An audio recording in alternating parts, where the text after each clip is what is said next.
A very good evening to you. Thank you for being with us tonight. You are just in time for KUTV's news at 9. As is the custom, we'll begin with the day's highlights.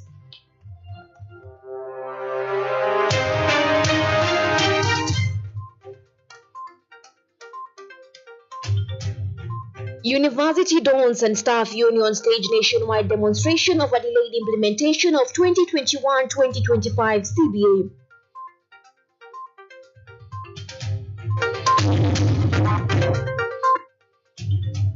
Court of Appeal pushes the hearing of Acting Inspector General of Police Gilbert Masengeli's appeal case to next week.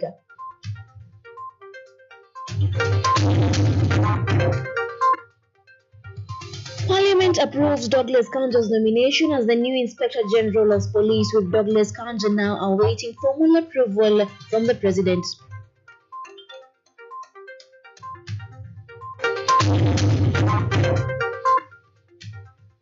And traders in Kerugoya account losses as 2 a.m. fire destroys properties worth millions.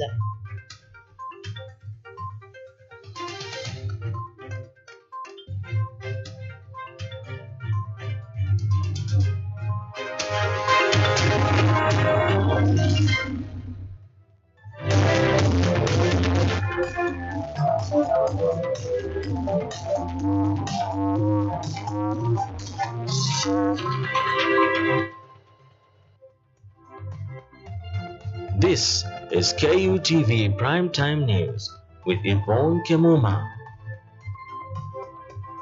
Lucy Kerry is on the sign language interpretation tonight. Remember to engage with us on X at KUTV_Kenya, at Kemuma_Madari. Learning activities grind to a halt as members of the University Academic Staff Union (UASU) and the Kenya University Staff Union (KASU) today commenced nationwide strikes across all public universities, saying the government has failed to address their grievances. As Collins Wekesa explains, the UASU Secretary General Constantine Wesonga said that the two unions will continue negotiating with the government as their members continue with strike.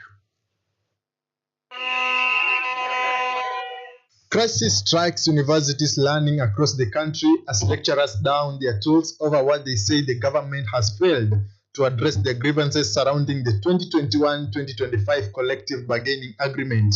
University Academic Staff Union Chairman Lucas Macharia of Kirinyaga University noted that the lecturers have waited for 3 years to negotiate the deal, as there has been no progress since they tabled their proposal on September 4th of 2020, now calling for resignation of the officer responsible for the delay. CBA process must come to an end at one time or another. But this one doesn't seem to be ending. It's an ending kind of an exercise. Hata ukienda kununua msichana, hiyo rasho inakuaga na mwisho. So, this must come to an end, and to force the SRC and the IPCCF to sign a CBA with us, we decided to go on strike. This strike notice came out last week, 11th. But they have not done anything so far. The government has recently injected 40 billion to tertiary education, and no impact has been felt, accusing Ministry of Education of mismanagement of the funds. Nixon Chege, the UASU chairperson from Jomo Kenyatta University, further added that lecturer salaries and medical cover have been delayed, while on the other hand, the public servants have been added 7 to 10% salary hike, and they too demand for their salary increments. Now, the government must also increase the salary. You also remember, sometimes I think last year but one, all other public service servants were given a pay hike to caution them against the inflation and the increased taxation, which was between 7 to 10%. That has never happened in the public universities. These salaries were negotiated in 2017. So you can imagine now it's almost 10 years since the last review of this salary. The UASU Secretary General Wesonga clarified that they will continue to negotiate with the government as strike continues, adding that if they cannot give them a salary increment, then they shall caution them with a bare minimum, adding that they will hold a mega demonstration in Nairobi on Monday. Collins Wekesa, KU News. Court of Appeal has pushed Acting Inspector General of Police Gilbert Masengeli's appeal case to next week. Masengeli filed an appeal to suspend the 6-month jail sentence imposed on him by the High Court, arguing that he was condemned unheard. Acting Inspector General of Police Gilbert Masengeli will have to wait until next week to know his fate after the Court of Appeal pushed his appeal case to next week. Masengeli was convicted and sentenced to 6 months in prison for contempt of court after he snapped 7 court summons to shed light on 3 missing Kenyans who are believed to be abducted by police. I want to pledge to work within the rule of law and as per the Constitution. Since the conviction and sentencing, Masengeli opted to appeal. One appeal which was filed by the Attorney General challenging his conviction. Both appeals were slated for hearing today, but the Law Society of Kenya, which is a party in the case, said that they were not ready to proceed, arguing that they were served with Masengeli's appeal quite late and they needed time to respond. The bench, after listening to all parties, was inclined to issue an adjournment as requested by the Law Societies of Kenya to allow them to respond to the application by Masengeli. Masengeli, in his appeal before the court, claimed that he was unfairly targeted and that the court overstepped its bounds by sentencing him unheard. The Inspector General argued that the judge's summon did not require his personal attendance. Dennis Munyi, KUTV. Parliament today approved the nomination of Douglas Kanja as the new Inspector General of Police. Kanja awaits formal approval by President William Ruto should the head of state append his signature. The Inspector General of Police nominee will take over from former police IG Japheth Koome, who resigned amidst pressure from Gen Z protests. Reasons for believing that the Cabinet Secretary, the National Parliamentary Vetting Committee, under the leadership of National Assembly Speaker Moses Wetangula, has approved the appointment of Douglas Kanja as the new Inspector General of Police. The message conveys that the Senate, by a resolution passed on 20th August 2024, approved the appointment of Mr. Douglas Kanja Kirocho. Kanja previously served as the Deputy Inspector General of the Kenya Police Service and the Commandant of the General Service Unit for a period of 5 years, before his nomination awaits a formal approval from President William Ruto.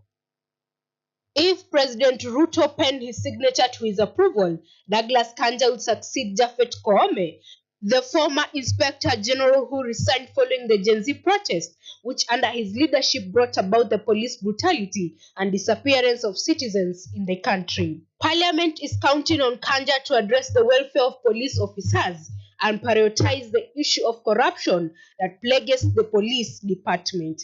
Dana Nashipai, KUTV. Roads Port Cabinet Secretary Davis Chirchir has defended the move to increase road maintenance levy by 7 shillings per litre of petrol and diesel, saying that the country is grappling with at least 724 billion shillings worth of road maintenance backlog. Speaking when he appeared before the Senate to answer questions filed by senators, Chirchir argued that more funds are needed for maintenance of roads networks in the country, which are related to macroeconomic factors include stagnation of the road maintenance levy, like I've mentioned, at 18 shillings for the last 8 years, decline of road maintenance levy due to real-time value or due to inflation, and we don't have the inflationary build-up, rising cost of road works over the time due to inflation. President William Ruto has publicly responded to the escalating rift between the judiciary and the National Police Service, calling for collaboration between the two parties in their service delivery. Speaking during the official launch of the strategic framework for the implementation of frameworks in the National Police Service, Kenya Prison Service, and the National Youth Service, or at the Kenya School of Government in Kabete, Nairobi, the head of state highlighted that the rule of law is the cornerstone of the country's democracy. This comes in the wake of tensions between the two fighting giants following the unexpected withdrawal of security detail assigned to the High Court Judge Lawrence Mugambi, who sentenced acting IG Police Gilbert Masengeli for 6 months in prison for contempt of court. I am acutely aware that the National Police Service is an independent institution, and so is the judiciary. But ultimately, we have one master, the people of Kenya. And we must make sure that we work together towards serving not interests of individuals, but the collective interest of the people of Kenya. We must, by all means, defend our democracy and the rule of law. We must ensure that we also defend our independent institutions. Now let's take a short break, then I'll be back with more news. Don't go anywhere.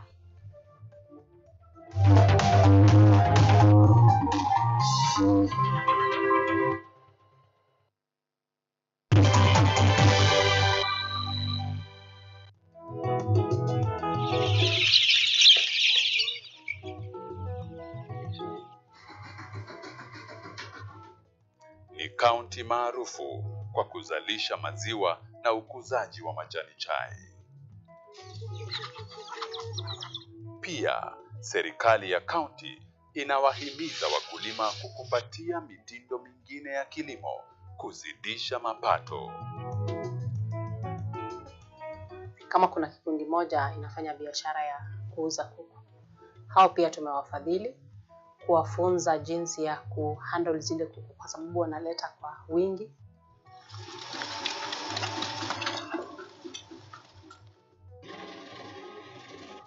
Haya yote tunakuletea katika Boresha Kilimo, toleo la kaunti ya Bomet.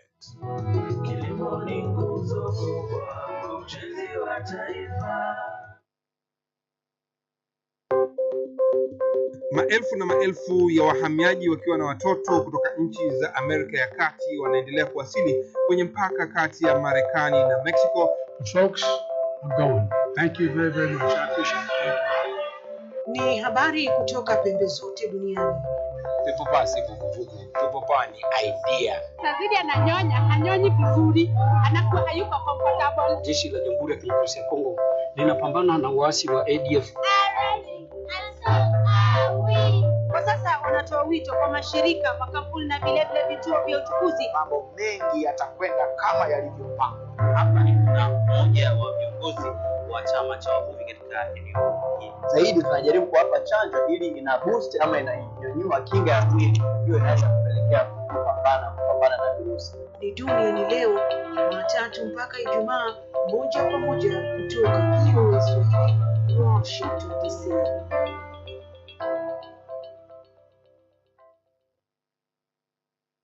Are you an aspiring media practitioner, a graduate, or you just want to advance your skills in television production?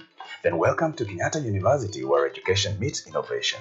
KUTV, the premier university television station in Kenya, is now offering short courses in TV studio, field technical operations, and video editing. Through these courses, you will acquire hands-on skills on camera operations, media production, lighting techniques, audio-visual editing, and sound and visual control, and how to operate key equipment in modern TV control room. Enroll today at KUTV and discover your full potential in cutting-edge TV broadcasting. Graduates of these courses will receive professional certificates. For more information, visit our offices at KUTV Studios or call us on 020-870-4252 or 020-870-4255 or SMS us on 0739-110-544. KUTV, a new experience.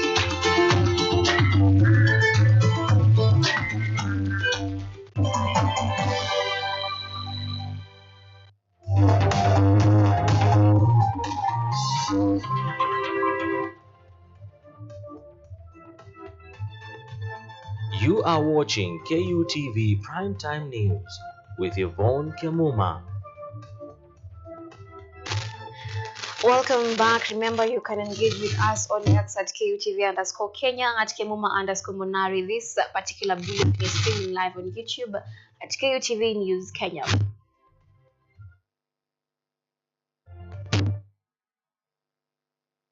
It is worth millions at their Juakali business premises at around 2 a.m. Efforts from the Kirinyaga County firefighters, who are said to have arrived late to salvage the situation, did close to nothing in minimizing the damage.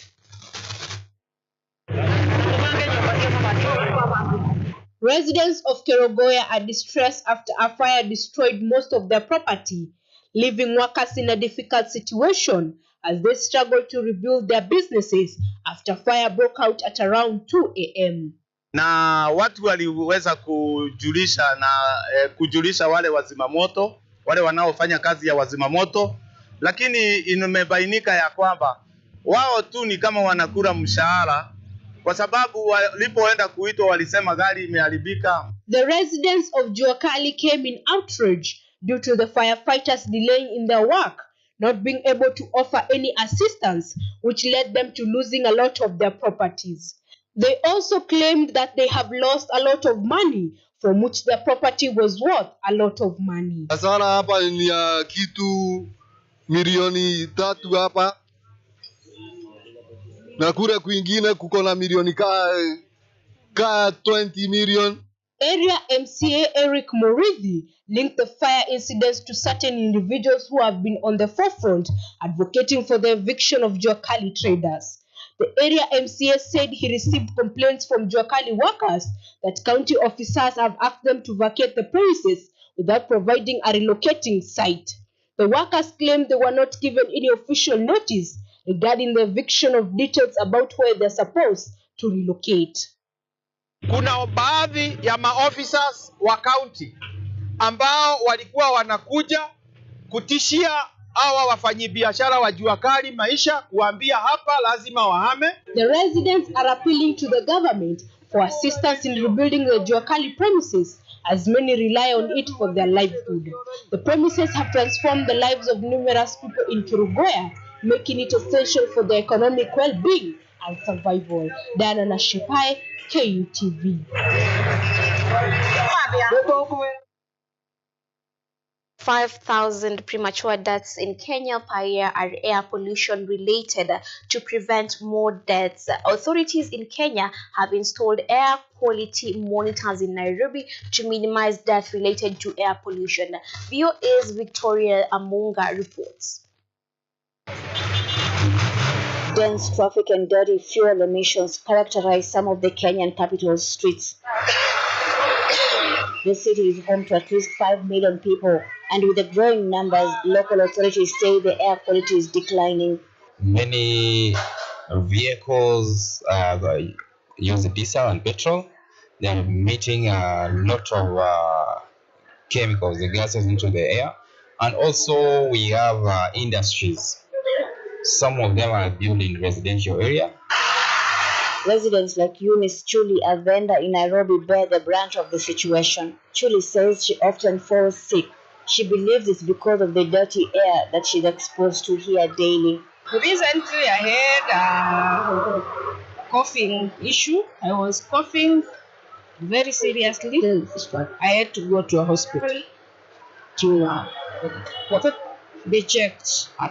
Yeah, I was under medication for a whole week. The highest being It's a situation that the authorities here are beginning to deal with.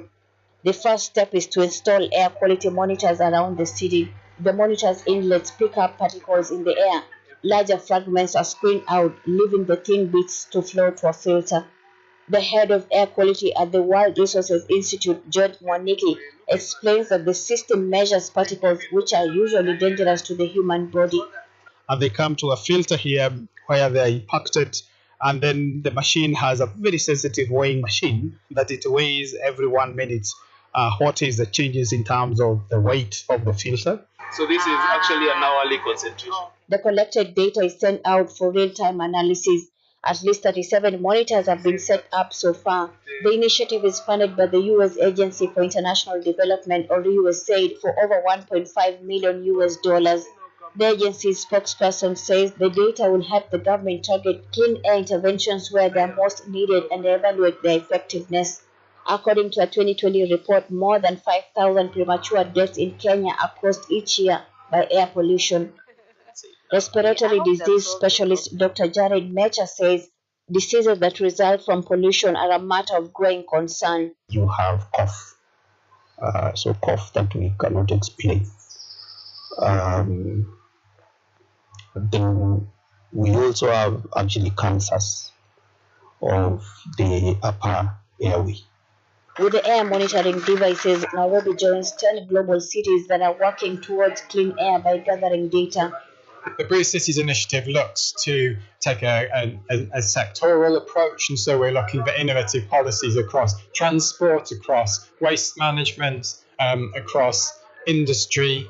People interviewed by VOA say possible solutions for Nairobi include the adoption of electric vehicles, greater control of industrial emissions, and the proper collection and disposal of garbage. Researchers say political goodwill is essential to implementing any solution. Residents like Chuli hope that lasting improvements to the air quality can be found soon. Tuberculosis is a leading cause of deaths in South Africa. The Beach Tuberculosis study focused on children and pregnant women has revealed a promising new treatment that could mark a significant breakthrough in the fight against drug-resistant TB. Zahir Kasim reports. These pills are part of a drug trial in South Africa that may help revolutionize tuberculosis therapy. A new regimen cured 85 to 90% of patients with drug-resistant TB, up from 50% for previous regimens. Plus, the treatment worked for two key groups often left out of TB treatment research. We found safe and effective treatment for pregnant women and children, but also we've awakened the field to say, actually, this has to be done. Women, children, and men in the Beat tuberculosis trial all received the same regimen.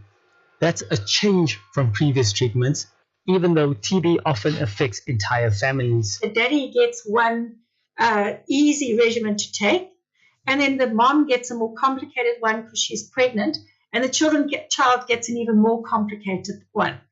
Dad is cured after 6 months. Mom is cured after 8 months. We wait for 9 months. We wait for 18 months for us to be able to know if the child is cured. So that's really an unfortunate set of circumstances. The study shortened treatment of 6 months for everyone, and it did so without the harsh side effects of previous treatment. People would say to me, Doc, I would rather have TB than the medicines that you're giving me. So in the olden days, they were terrible, and a third of our patients, half of them would lose their hearing. Dr. Pauline Howe supervised the study. She says the new regimen has the backing of the World Health Organization. That basically means that countries can take the recommendation of the regimen and run with it, which is fantastic, because the more options we give countries to work with, the more options we can then translate to patients who need treatment. Leslie Marbury is Southern African Mission Director for the United States Agency for International Development. She says breakthroughs like this new treatment could eventually pave the way for a world free of, or at least less troubled by, TB. They're coming from high-burden countries like South Africa who are motivated, then I feel confident that we can end tuberculosis as a global health challenge. TB claims over 1 million lives each year, but experts say with early detection, simplified treatment regimens, and greater access to life-saving drugs, these deaths can be dramatically reduced.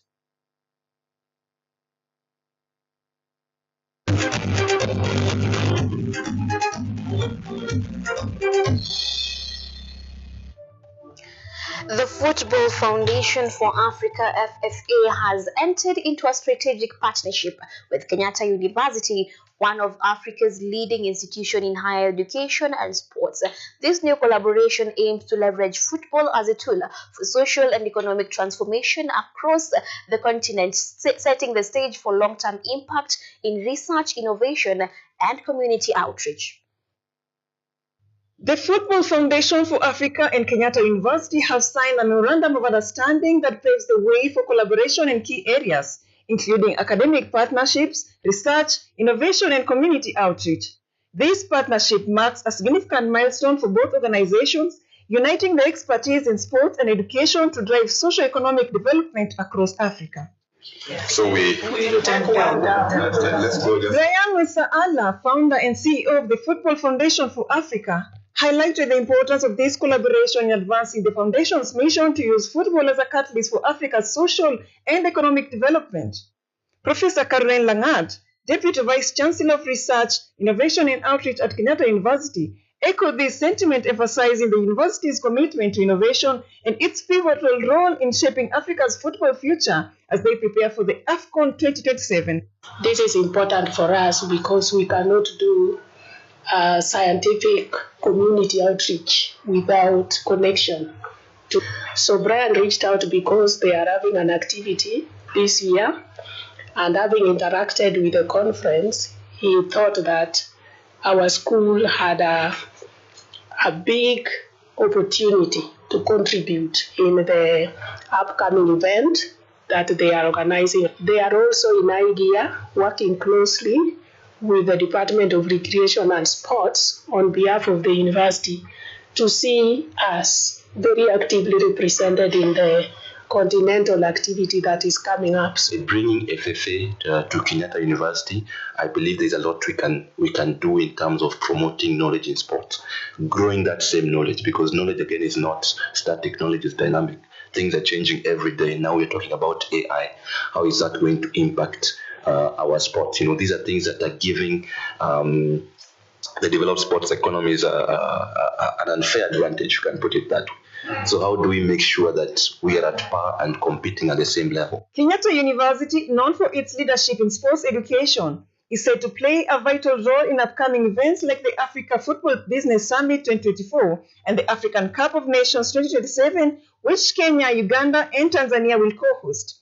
The partnerships aim to foster sustainable sports development in East Africa. The chemistry DVC to see how we can actually impact development of sport performance in terms of also the nutritional aspect. That is a big thing in the performance industry. This partnership sets a new benchmark in aligning education, sports, and economic growth as both institutions prepare to make lasting contributions to the region. Brenda Nyongesa, KUTV. Manchester United produced a dominant performance in the Carabao Cup, crushing Barnsley 7-0 at Old Trafford. Marcus Rashford, Anthony Alejandro Garnacho, and Christian Eriksen were all on target for the Red Devils as cruised to victory in their third round of the competition. Brentford secured a 3-1 win over Leyton Orient at the GTEC Community Stadium. Fabio Carvalho, Michael Dansgam, and Christian Norgard all found at the back of the net, while Brandon Cooper scored a late consolation goal for Leyton.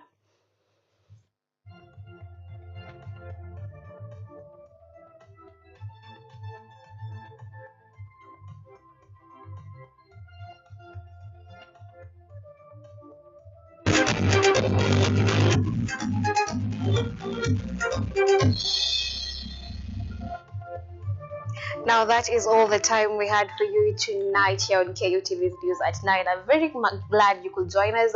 Now with that, we will call it a night. My name is Yvonne Kemuma. Our sign language interpreter tonight has been Lucy Carrier. Until next time.